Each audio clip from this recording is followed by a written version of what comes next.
नमस्कार दोस्तों, मैं प्रमोद कुमार और आप देख रहे हैं टेक टू स्किल। तो चलिए शुरू करते हैं।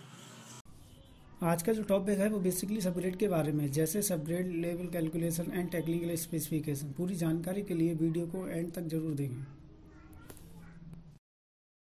दोस्तों, पहले बात करते हैं सबग्रेड के बारे में कि सबग्रेड का क्या फंक्शन होता है रोड में। Subgrade is a bottom most layer which receive dead load and impact loading of the upper layers and transfer load to a large area.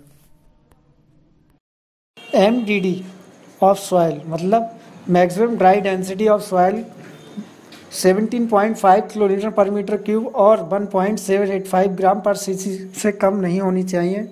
और OMC ऑप्टिमम, इसका मतलब होता है ऑप्टिमम मॉइस्चर कंटेंट, जो ±1 या 2 रहता है।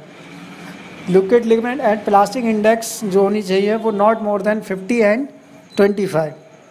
फोर्थ मतलब types of soil. Sandy soil जो अधिकतर होती है वो सबग्रेड के लिए अलाउ करते हैं, क्योंकि वो उसमें फिल्ट्रेशन या मतलब पानी का बहाव अच्छा रहता है। कौन सी सॉइल नॉट अलाउड होती है सबग्रेड के लिए? वो होती हैं organic soil and expensive soil, जैसे कि clay, cotton, black cotton soil. इस तरीके की सॉइल को हम सबग्रेड में यूज़ नहीं करते हैं। डेंसिटी हमारी जो होनी चाहिए वो लगभग 97 के अप्रॉक्स होनी चाहिए, इससे कम तो बिल्कुल नहीं होनी चाहिए। लेयर थिकनेस नॉट 250 mm से कम नहीं होनी चाहिए। लेवल टॉलरेंस ±20 mm रहता है सबग्रेड में।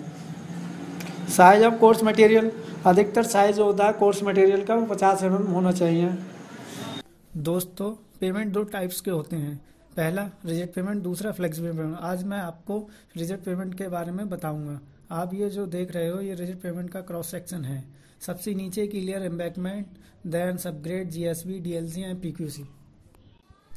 FRL जो गिवन होता है वो मीडियन एज का होता है। मीडियन एज 2 मीटर या इससे कम या ज़्यादा भी हो सकता है सेंटर से। लेयर थिकनेस सबग्रेड की 500 mm, GSB की 150 mm, DLC की 150 mm एंड PQC 300 mm होती है। ये लेयर वेरिएबल भी हो सकती है। तो जो क्रस्ट है वो 0.6 मीटर की है। क्रस्ट जो होती है वो सबग्रेड टॉप के लेवल से लेकर PQC टॉप के लेवल तक के बीच की थिकनेस को क्रस्ट कहते हैं। सब कैलकुलेशन होने के बाद सबग्रेड लेवल शीट बना लें। कुछ इस तरह का फॉर्मेट बना लें जिसमें chainage, offset, BS, IS, FS, TBM, RL, HI, ARL, DRL, difference. Chainage column में चेनेज लिख दें, उसके बाद ऑफसेट लिख दें, उसके बाद BS, IS और FS की वैल्यू लिख दें। उसके बाद HI बना लें। HI में से IS रीडिंग को माइनस करके ARL में लिख दें। हमने DRL की वैल्यू पहले ही कैलकुलेट कर रखी है, उनकी वैल्यू DRL कॉलम में लिख दें और ARL माइनस DRL का डिफरेंस देखें कि प्लस में है तो कटिंग में है और माइनस में है तो फिलिंग में है। अब बात करते हैं सबग्रेड लेवल कैलकुलेशन की। सबग्रेड लेवल कैलकुलेशन के लिए आपके पास दो वैल्यू होनी चाहिए। पहली कैम्बर जो ±2% या ±2.5% हो सकता है।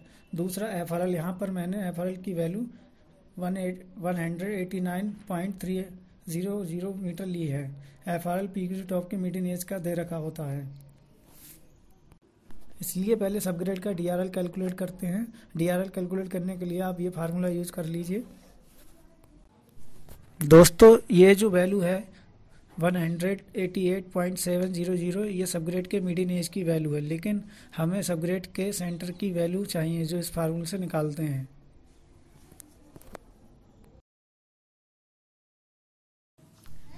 यहाँ पर 2 मीटर का मीडियन है और -2% का कैम्बर निकाला है। अगर कैम्बर -2% दे रखा है तो इसका मतलब है कि आप जब सेंटर की तरफ जाते हैं तो इसको प्लस करेंगे और अगर प्लस में दे रखा है तो माइनस करेंगे। ऑफसेट कैलकुलेशन, पहले ऑफसेट लिख लें कुछ इस तरीके से, उसके बाद ऑफसेट के सामने DRL लिख लें। Toe line length calculation, toe line calculate करने का फार्मूला लिख लें।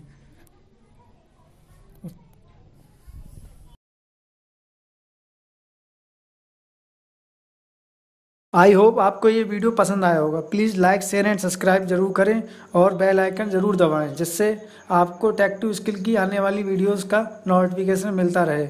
और अपना सजेशन देने के लिए कमेंट बॉक्स में कमेंट करें।